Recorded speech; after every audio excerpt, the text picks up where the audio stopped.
श्री स्वामी समर्थ. स्वामी महाराज तुमच्या सर्व चांगल्या इच्छा पूर्ण करो ही स्वामींच्या चरणी प्रार्थना करते आणि आजच्या या नवीन व्हिडिओला सुरुवात करते. 21 नोव्हेंबरला मार्गशीर्ष महिना सुरू झाला आणि हा महिना श्रावण महिन्यासारखाच अत्यंत पवित्र आणि शुभ मानला जातो. या महिन्याच्या पौर्णिमेला देखील खास महत्त्व आहे. दरवर्षी मार्गशीर्ष महिन्यात येणारी ही पौर्णिमा दत्त जयंती म्हणून साजरी केली जाते. महाराष्ट्रात सगळीकडे हा सोहळा मोठ्या उत्सवात आणि भक्तिभावाने साजरा केला जातो. यंदाच्या दत्त जयंतीला मात्र विशेष महत्त्व आहे, कारण या दिवशी विशेष योगायोग जुळून आलेला आहे. आपल्या हिंदू धर्मात आठवड्यातील प्रत्येक वार एका देवाला अर्पण केलेला आहे. त्या दिवशी त्या प्रत्येक देवाची पूजा अर्चा आणि आराधना केली जाते. गुरुवार हा दिवस दत्तगुरू आणि दत्तावतारांचे पूजन, नामस्मरण, उपासना यासाठी समर्पित मानला जातो. त्यामुळे गुरुवारी दत्त जयंती येणे हा योग्य, अनन्यसाधारण आणि अतिशय शुभ, पुण्य फलदायी असा मानला जात आहे.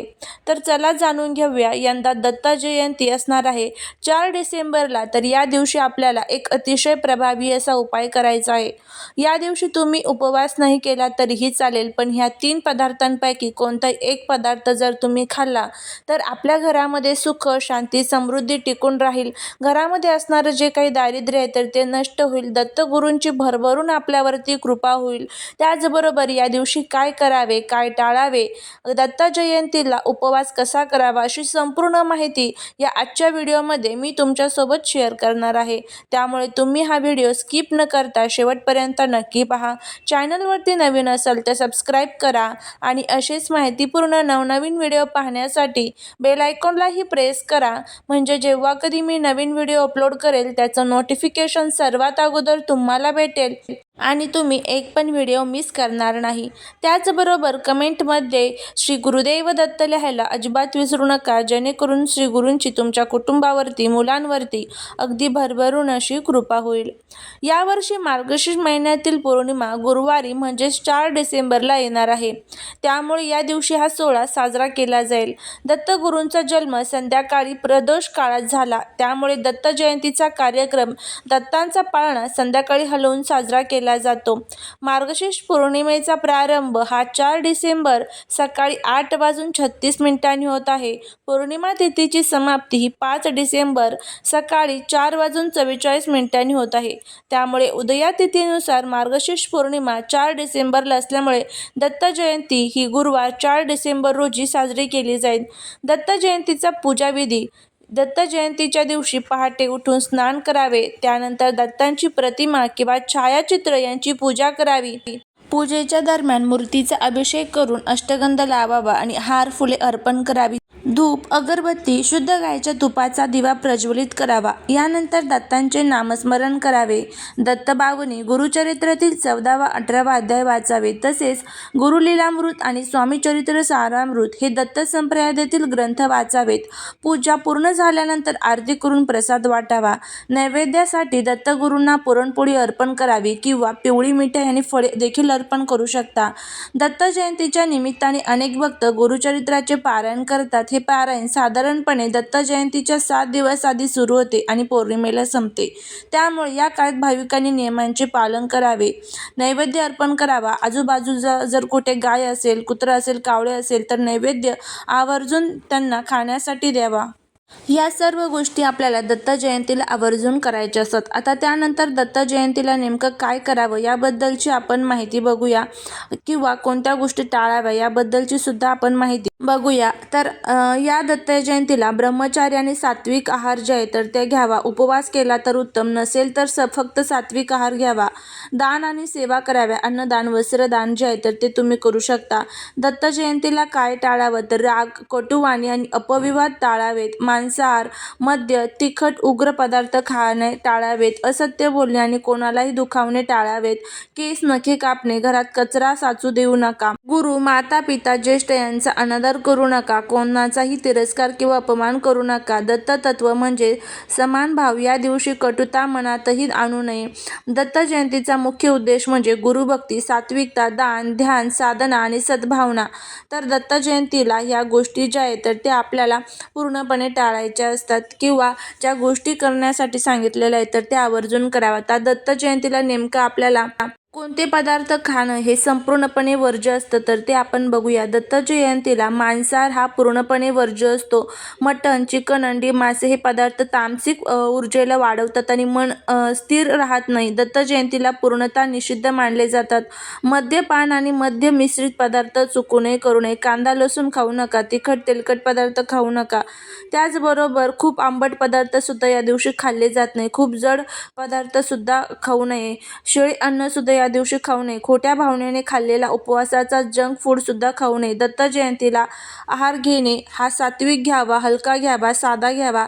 आता दत्त जयंतीचा उपवास हा कशा पद्धतीने केला जातो ते देखील आपण बघूया. दत्तात्रयाचा अवतार मार्गशीर्ष पौर्णिमेला झाला आहे. हीच अधिकृत दत्त जयंती असते. तर उपवास ज्या दिवशी दत्त जयंती आहे त्याच दिवशी केला जातो. संध्याकाळी चंद्रदर्शन करून उपवास सोडला जातो. जर चंद्रदर्शनाची तुमच्याकडे प्रथा असेल तर, नसेल तर मग तुम्ही फक्त संध्याकाळी आपल्या दत्तांना नैवेद्य वगैरे दाखवून त्यानंतर तुम्ही उपवास जो आहे तर तो सोडू शकता. या दिवशी आपल्याला अनेक भागांमध्ये असं बघायला मिळतं की दत्त जयंतीच्या आदल्या दिवशी उपवास धरला जातो आणि त्यानंतर दत्त जयंतीच्या दिवशी संध्याकाळी हा उपवास सोडला जातो. किंवा काही ठिकाणी दत्त जयंतीच्या दिवशी सकाळी उपवास धरतात आणि संध्याकाळी सोडतात. जर तुमच्याकडे जी प्रथा असेल त्या पद्धतीने तुम्हाला हा उपवास जो आहे तर तो करायचा आहे. उपवासाचे 2 प्रकार आहेत. त्यामध्ये तुम्ही निर्जला उपवास करू शकता. पाणीही न घेता केलेला उपवास हा कठीण असल्यामुळे फक्त ज्यांना श्रद्धा व क्षमता आहे तेच करतात. फलाहार आणि सात्विक पदार्थ जे आहेत तर ते उपवासाचे पदार्थ खाऊन तुम्ही हा उपवास करू शकता. त्याचबरोबर मंत्र जप आणि पारायण दत्त जयंतीचे मुख्य महत्त्व याचमध्ये आहे. त्यामुळे या दिवशी दत्त नाम जप हा आवर्जून करावा. तर अशा पद्धतीने ह्या गोष्टी ज्या आहेत तर त्या देखील आपल्याला दत्त जयंतीला करायच्या असतात. दत्त जयंतीच्या दिवशी काही विशिष्ट सात्विक आणि पवित्र पदार्थ खाल्ले तर दत्तात्रेयांची कृपा मिळते, मनशांती मिळते आणि मनोकामना पूर्ण होण्याचे योग वाढतात असे शास्त्र आपल्याला सांगते. तर खाली फक्त तुम्हाला काही 3 पदार्थ मी सांगत आहे. त्यापैकी जर तुम्हाला शक्य असेल तर तुम्ही यातला एक तरी पदार्थ हा आवर्जून तुम्हाला बनवून तो खायचा आहे. त्यामध्ये सर्वात पहिला आहे ते म्हणजे खीर. याला पायस असं म्हणतात. हा दत्तगुरूंचा अत्यंत प्रिय नैवेद्य आहे. का खावी तर खीर हे सात्विक, पवित्र आणि दुधातील शुभत्व धारण करते. दत्त जयंतीला विशेषतः तूप गुळाची खीर दत्तात्रेयांना अत्यंत प्रिय मानली जाते. मनस्थिती शांत करते आणि गुरुकृपा आकर्षित करते. यामुळे मनोकामना पूर्णतेचे योग वाढतात. घरातील तणाव आणि नकारात्मकता कमी होते. तर आता ही जी पायसम आहे तर ते कसं बनवलं जातं ते तुम्ही गुगलवरती सर्च करू शकता. तुम्हाला मिळून जाईल. यामध्ये दूध, दही, तूप, मध, साखर हे जे आहे तर ते पदार्थ एकत्रित केले जातात. पंचामृत म्हणजेच दैवी ऊर्जेचे 5 तत्व असते. दत्तात्रेयांना ते अर्पण केले तर गुरुतत्व जागृत होते आणि उपवासात सर्वात पवित्र आणि मनशुद्ध करणारा पदार्थ आहे. त्यामुळे जर शक्य असेल तर तुम्हाला पंचामृत जे आहे तर ते सुद्धा या उपवासाच्या दिवशी जे आहे तर ते खायचं आहे.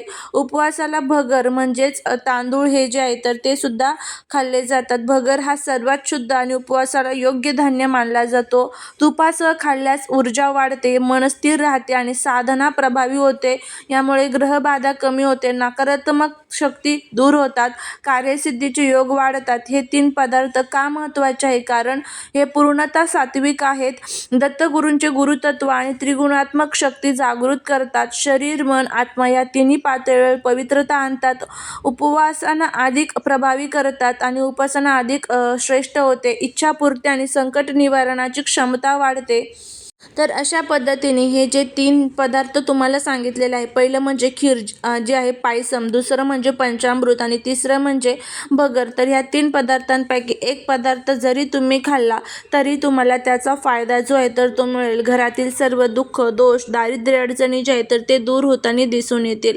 तर अशा पद्धतीने तुम्हाला जर हा व्हिडिओ आवडला असेल तर नक्कीच चॅनलला सबस्क्राईब करा. भेटूया पुढच्या एका छानशा नवीन व्हिडिओत एका नवीन माहितीसोबत. श्री स्वामी समर्थ.